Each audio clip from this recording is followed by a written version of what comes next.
Hello, welcome to another edition of All Iyun Mishna. We're learning Sheviis Parak Aleph Mishna Ches today. It talks about we're trying to differentiate between a Natiya and an Elon. A Natiya has special halachas when it comes to Sheviis. There's no Tosefes Sheviis by Esther Natiyos. You have 10 young saplings, young trees within an area of 50 by 50 amos. So you can plow, you can work the field until Rosh Hashanah because it's beneficial for these young trees, so they shouldn't die out. Um, Now, the Mishnah discusses one case where you have an Elon, a fully grown tree, right? But it got cut down, you chopped off the trunk, and now it starts to regrow by itself. So is that considered a tia? Is that the new growth? Is that considered a young sapling, or is that considered to be a fully grown tree? The nafkamina of two nafkaminas. One nafkamina is if it's considered an tia, Esher Natios would you be allowed to plow the field up until Rosh Hashanah of Shemitah. And the second nafkamina is it's called an tia in terms of orla, right? That it would be called not an old tree that you can benefit right away from the fruits, but a young tree that you have to wait 3 years, and then on the fourth year you have to redeem the fruit in order to benefit from the fruit. So it would actually be, if it was an atiya, it would be a chumrah for orla. It would be a kula for plowing for Shemitah.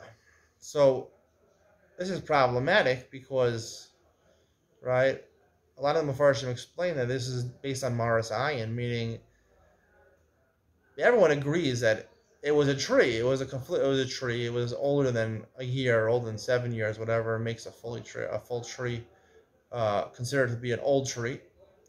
And now you cut part of it down, so it's still an Elon. But because if it's less than a tel from the ground, the Rambam explains, so it looks like an Atiya already. It looks like a Marasayan, looks like an Atiya. So therefore, by Orla, you're Machmer, and you can't benefit from the fruits. Problem is that then it would end up being a Kula for the Allah Moshe Sinai Esher Natios. If it's really Marasayan, really is considered an Elon, a fully grown tree. So how do you make it to plow the field up until Rosh Hashanah for Esher Natios regarding Hilchos Shemitah? Therefore, I like to suggest a different shot. The Rambam explains, most Mefarshim explain that it depends how far down the tree was cut. If the tree was cut within a tevach of the ground, so it looks like a new tree, so you judge that the regeneration, the new growth, as an atiyah. And if it's cut above a tefach, so then it looks like a fully grown tree. So therefore, the atiyah is just an addition to the regeneration, is just part of an old tree. I'd like to say a different way of explaining meaning Rabbi Shimon really holds that it's both. It's both an Elon and an Atiyah. He holds it doesn't matter where you cut the tree, whether you cut it close to the ground or far away from the ground. All he's saying is that the regeneration, what's considered regenerated, so therefore the first tefach that grows and below that, you treat as an Atiyah.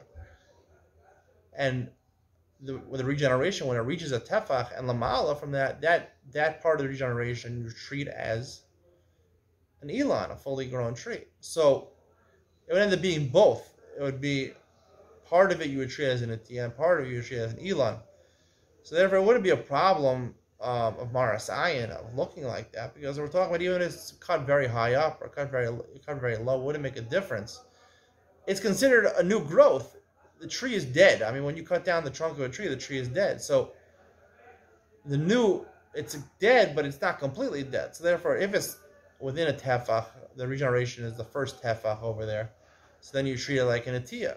But it wouldn't result in a kula lagabe eser natios, because normally the regeneration is going to result in more than a tefach of growth. So therefore, it would still have din of an elon, and you can't apply the kula of eser natios. But you could apply the chumrah of orla, that any fruit that comes from the first tefach that's regrown would be judged as an atiyah, a young sapling, and you have to wait 3 years of din of orla before benefiting from it. So really, it would be both an atiyah and an elon, and we only go lakula really. We only go the chumrah by orla, and technically, unless it only has less than a tefach of growth, then you would judge it as an atiyah, and you could apply the kula. But normally, you would apply the chumrah of you judge an elon. You couldn't apply the din of Esther Natios to plow the field before, up until Rosh Hashanah of Shemitah. Hope you enjoyed today's share. See you tomorrow.